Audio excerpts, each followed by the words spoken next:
Dans un instant, comment se portent les hôpitaux français? Quelles incidences sur la façon dont vous êtes pris en charge alors que le CHU de Caen appelle l'État à l'aide? L'établissement ne peut plus payer ses fournisseurs. Nous allons discuter avec nos invités dans un instant, mais avant ça, sujet signé Joanne Portal et Juliane Antoine. Jamais le centre hospitalier de Caen n'en était arrivé là. Comme les banques refusent de lui prêter les 80 millions d'euros nécessaires au fonctionnement, la direction a suspendu le paiement des cotisations patronales et des fournisseurs. Les fournisseurs ne seront pas touchés, la situation inquiète le personnel. Je le compare à PSA, à Citroën là-bas, et je me dis, mais est-ce qu'on va devenir comme eux si on n'est pas payé, s'il y a vraiment des... Enfin bon, moi je me dis, c'est dramatique. S'ils ne payent plus les fournisseurs, s'il n'y a plus rien qui rentre dans les caisses, il n'y aura plus rien pour soigner les malades non plus. L'hôpital doit en plus faire face à des coûts énormes de travaux et de désamiantage, sans parler des investissements pour rester performant. Si nous n'aurons pas d'argent pour renouveler le matériel biomédical, les scanners, les IRM, les échographes, etc., c'est grave de conséquences pour notre établissement. Puisque, in fine, on perdra de toute façon de la technologie, on perdra de fait des médecins qui ne voudront pas travailler avec du matériel obsolète. Les syndicats en appellent à l'État. L'agence régionale de santé, elle, assure que le problème des frais de fonctionnement sera réglé. On va attendre de voir ce que les banques donnent et puis on verra par la suite de combien il faut donner, enfin, c'est ce que le ministère fera, c'est de combien il doit allouer au CHU pour lui permettre de passer ces problèmes de trésorerie. Et en haut lieu, le ministère de la Santé a aussi confirmé qu'une solution serait trouvée le mois prochain. Et pour discuter avec nous ce soir, Dominique Coudreau, bonsoir. Vous êtes l'ancien directeur de l'Agence régionale d'hospitalisation d'Île-de-France. À côté de vous, Cédric Lucier, bonsoir. Vous êtes directeur de la communication de la Fédération des hôpitaux de France. Bonsoir Jérôme Guedj. Bonsoir. Député et président socialiste du Conseil général de l'Essonne. Il y a évidemment un hôpital sur votre territoire et vous allez nous dire comment ça se passe chez vous. Bonsoir André Grimaldi. Bonsoir. Vous êtes professeur émérite d'endocrinologie à la Pitié-Salpêtrière, auteur en 2009 de l'hôpital malade de la rentabilité, c'est chez Fayard. André Grimaldi, est-ce que le CHU de Caen est une exception? Il va mal là, peut-être ponctuellement, mais est-ce que c'est une exception ou est-ce que les hôpitaux français vont mal? Il va mal depuis assez longtemps, mais enfin il n'est pas seul à aller mal. Beaucoup d'hôpitaux vont mal, notamment les grands hôpitaux.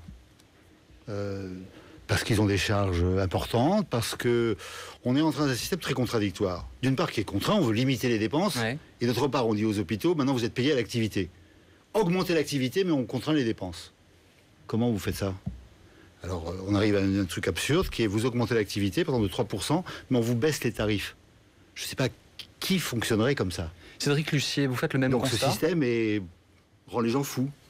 Alors, ce sera un constat un petit peu plus nuancé dans la mesure où ce qui est en cause là, à Caen, et dans plusieurs autres hôpitaux, c'est avant tout un problème bancaire. Le générateur du problème qui nous est posé aujourd'hui, c'est la difficulté qu'on a à obtenir de la trésorerie, donc des crédits de la part des banques. Et c'est une décision relativement récente qui date de la faillite de la banque Dexia il y a 1 an et qui a plongé beaucoup d'hôpitaux dans des difficultés effectivement actuelles, alors qu'eux-mêmes ont des budgets qui sont plutôt à l'équilibre. Les deux tiers des hôpitaux en France en 2011 sont à l'équilibre. Est-ce que l'on peut éviter de perdre de l'argent à l'hôpital? Est-ce que c'est l'endroit où est-ce que l'on doit éviter de perdre de l'argent? Comme tout service public, on doit d'abord et avant tout se poser la question de la mission qui est remplie.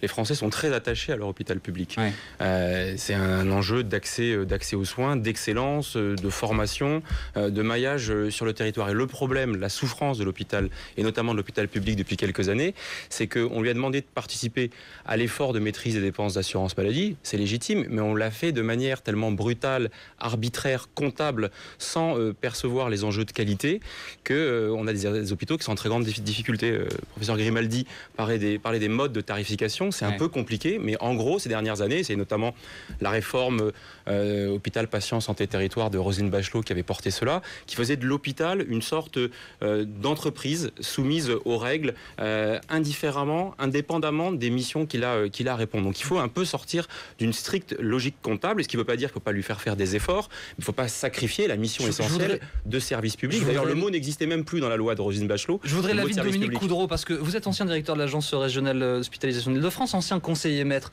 à la Cour des comptes. Est-ce que, selon vous, les hôpitaux français on les serre à la gorge et est-ce qu'ils sont dans les difficultés, le tableau que l'on nous peint d'une certaine manière? Je trouve que c'est un peu excessif ce que tu viens de dire, Jérôme. Pourquoi?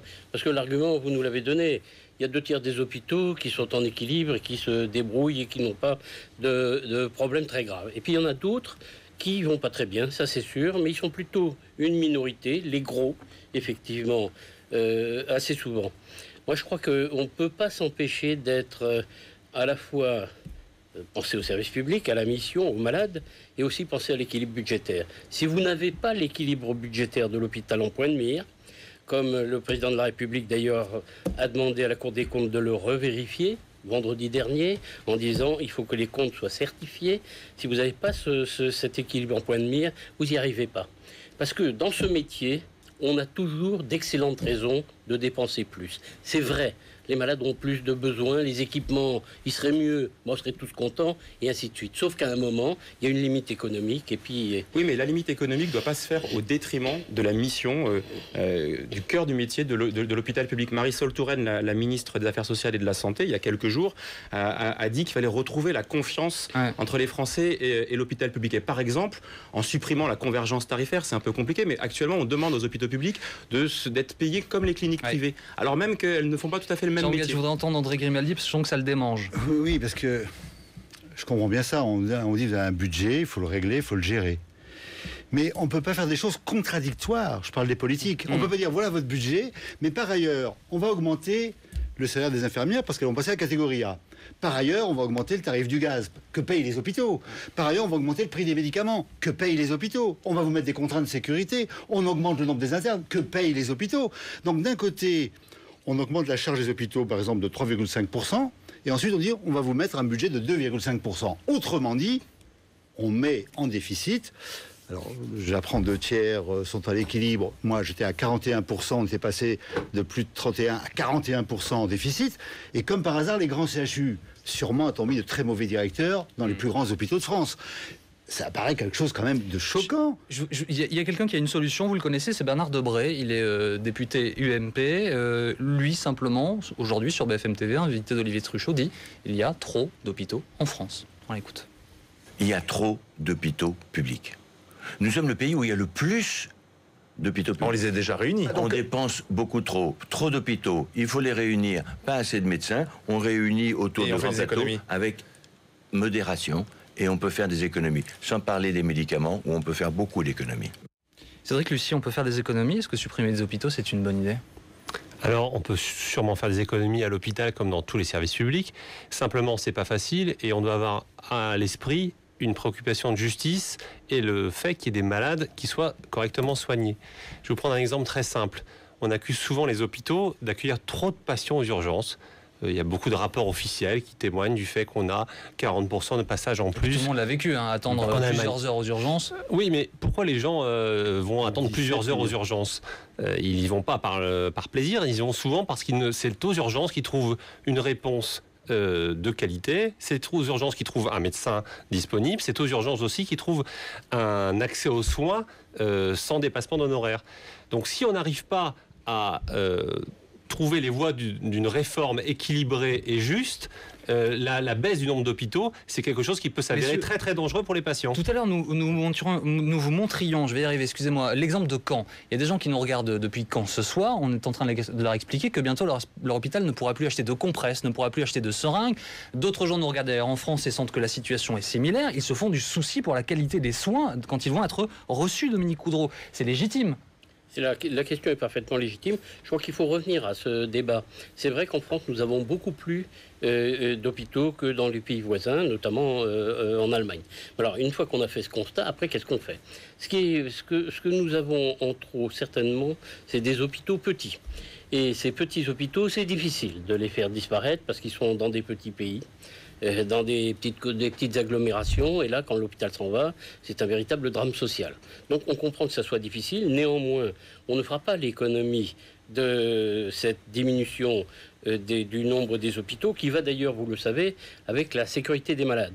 Parce qu'on dit qu'un hôpital qui ne fait pas assez d'activité chirurgicale, vous l'avez entendu dire, est quelqu'un qui met ses patients Moi, après, personnellement, je n'ai pas les moyens de le vérifier, mais André Grimaldi... Je veux combattre cette idée que c'est en réduisant les nombres d'hôpitaux qu'on va faire des économies. Clair, oui. Cette histoire est complètement fausse. Ce sont les grands hôpitaux qui sont en déficit.